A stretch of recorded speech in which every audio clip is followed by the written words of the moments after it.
How we doing out there, man? It's your boy RFJ.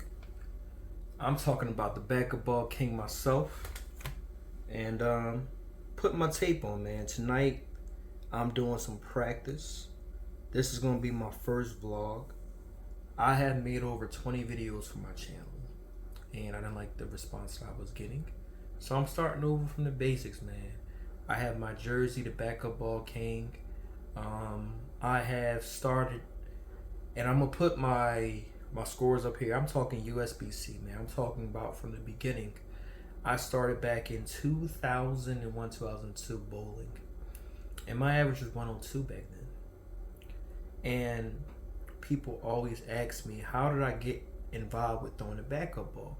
The backup ball happened because I never learned how to bowl, and I kind of picked it up, and I found a form, and I just ran with it. And over a course of over 3-4 years, I'm in the 190s, and kind of teaching myself, watching other people. Tommy Jones was a big imprint in my beginning. Walter Wade Williams Jr., Norm Duke. Norm Duke is, I would say, one of the best bowlers probably in the world. And with the two bowlers and other things with the RPMs and the revs, things have changed. But at the end of the day, it's about who's the best bowler. And I always say Norm Duke to me, Walter Wade Williams Jr., one of those top two. There's a lot of other bowlers that I'm not mentioning their name right now, but those are the two that, when you think about the shots, you think about consistency, those are the people that come in my mind the most. I do know about the best bowler in the world right now. I will not mention his name. He's a great bowler. A lot of other things that I want to talk about with just league.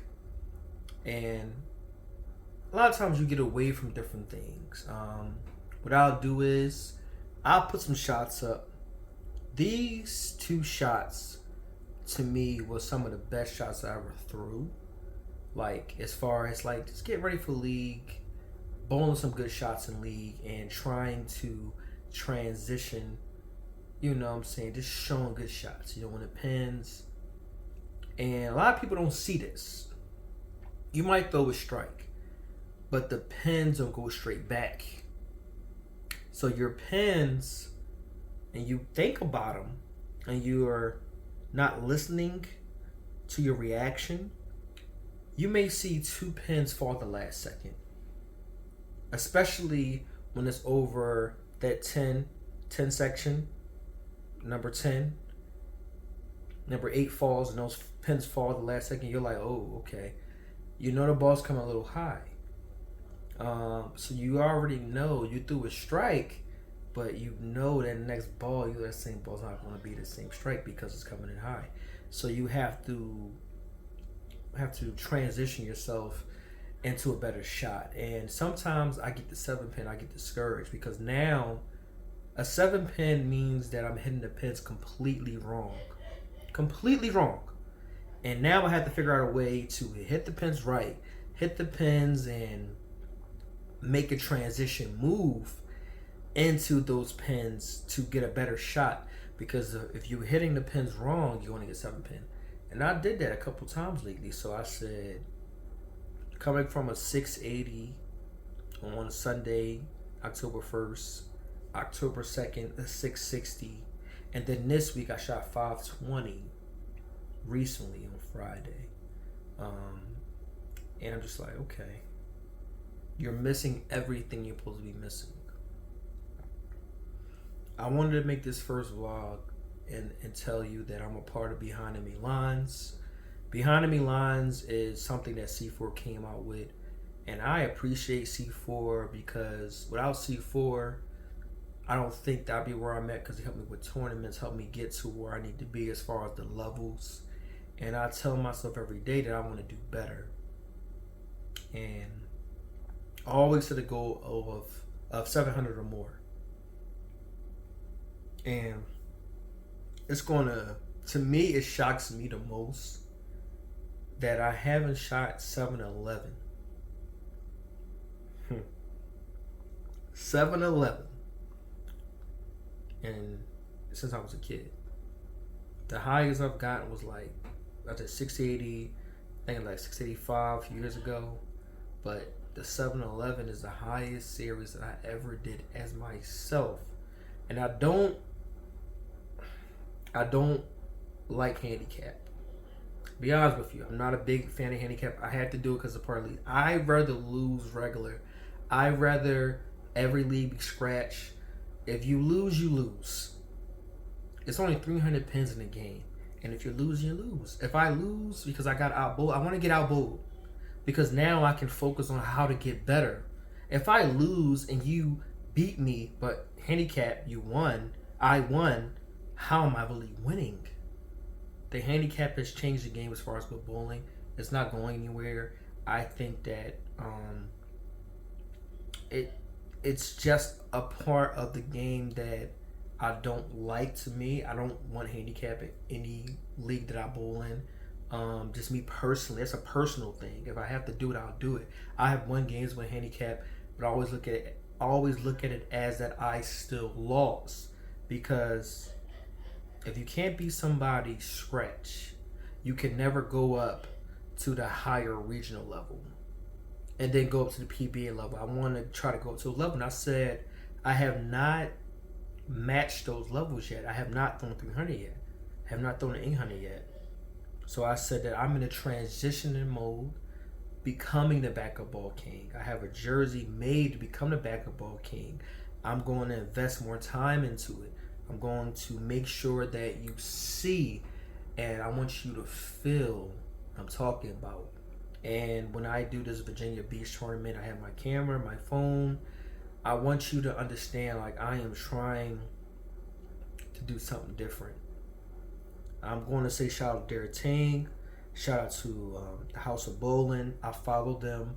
I love the videos they make. I'm trying to get my friends involved. They're not really, you know what I'm saying, like when stuff is not popping, but I know what I'm capable of. I am the backup ball king, and I'm the best that ever did it. And even though I have the scores right now to back it up, I'm going to show you versus telling you. And you're going to see me mess up. I want you to see my mistakes. I'm not perfect. I'm not perfect. I haven't shot 900 yet. 900 is a perfect series. That's 300 each game. That's all strikes. If you can't do that, your mentality is different. I mean, there's only a certain amount of people that done it, but that's the ultimate goal when you go out there on them lanes to shoot a 900. A 900. It's not impossible. It's been done. So you got to transition yourself to make sure you understand what the lanes are doing. You got to transition yourself to make sure you hit the best shots possible. And that's what I want to focus on as far as transitioning to my next vlog. And hopefully I can show you some way better shots. I'll be bowling on Thursday nights, so you can kind of get a transition about what I'm doing. And I want you to get a feel for that. I'm just a kid. I'm a kid. When I was a kid, we did junior lock-ins. We bowled for between 12 o'clock and 7 o'clock. We bowled for hours, or 6:30, case may be. We would bowl for hours, get tired, eat pizza, eat soda, fries, then bowl. Or, you know what I'm saying, I'm going to transition. I'm going to go a little further into it, man. I got you. Let's listen, man. Listen. Saturday mornings, we did 9 to 12. Michael Swain. Shout out to Michael Swain, man. One of the best bowls I can think of. Khadijah. Shout out to Khadijah. She used to run the pots on Saturday morning, man. Like, we getting the pots and trying to win money. I always used to lose by a little bit. Michael Swain used to come in and kill it. Shout out to Chris Fuller. I'm trying to think of all these names at the same time, like while I'm thinking about everything. But it's just a lot of different people that, you know, transition your score and you try to get better. And that's the best thing about bowling, is that when you go out there on those lanes, no matter what your average is, no matter what you did before this day comes, every day is new. You can average 250 and shoot a 120. You can average 220 and shoot a 180, 170. You're going to lose because your average is not where it's at. I shoot 200. I'm averaging 180. You shoot 180 or 190, and you're below me. I'm going to win because, you know what I'm saying? Because the handicap against me big. But it's just like, I bought this tape here. This is Vice tape. This is the best tape possible. I put tape on my hand so I get a better grip on the ball. I use this. This helps with kind of helping me out with my arm. 2% more blood flow. I have tendonitis here. So I have to really focus on my shot. The back of ball is very, very hard to throw if you don't throw it the right way because of the revs and the way everything happens. So you really have to, make a way, and you really have to do more because the back of ball is harder to throw. But when I'm locked in, I'm locked in. But when I can't find it, I can't find it. The back of ball was meant for spears. I throw the back of ball in regular shot because I'm comfortable with it. And I was thinking about transitioning to the right side. I don't have the time to do it right now because I'm married. I got stuff going on. Practicing is the part that I struggle with. And I want to try to practice and transition more into a better bowler and do more. So I hope that you can follow me. I hope you can follow me in my journey to become better. I'm averaging 197 on Ling Talk. I'm averaging 201 or 200 in my Friday night single league at Thunderbird. That's at Castor Avenue, Philadelphia. I'm trying to transition into 200 or more as far as each average, because if I can't shoot 200 each game, I can't talk about being in a PBA. I can't talk about going to a tournament if I'm not averaging 200 in league. So I'm trying to take it one day at a time, but I have to practice. I have to get to that level and achieve one goal at a time. Because bowling is about not how you start, but it's how you finish. Keep that in mind. And it's your boy RFJ, the Back of Ball King. And I appreciate you. I appreciate everybody that love and support me. I appreciate anybody that follows me. Anything. If you have something bad to say, say it. If you want to give the worst recognition or worst, whatever you want to say that's bad, say it. Because at the end of the day, I'm going to be the best version of myself. I'm going to be the best to my ability and go achieve my goals. I'm not going to stop until I achieve my goals. I won't stop until I hit my 800 or more. I won't stop until I hit 300 because I'm going to do it. And if it counts in practice, I won't care about practice, but know that I've done 300. That means in league, get out of your mind, get out of your mental, and hit the 300. Hit your 300. That goes for anybody trying to seek a 300 right now. Don't worry about it because you're going to do it. You're going to do it.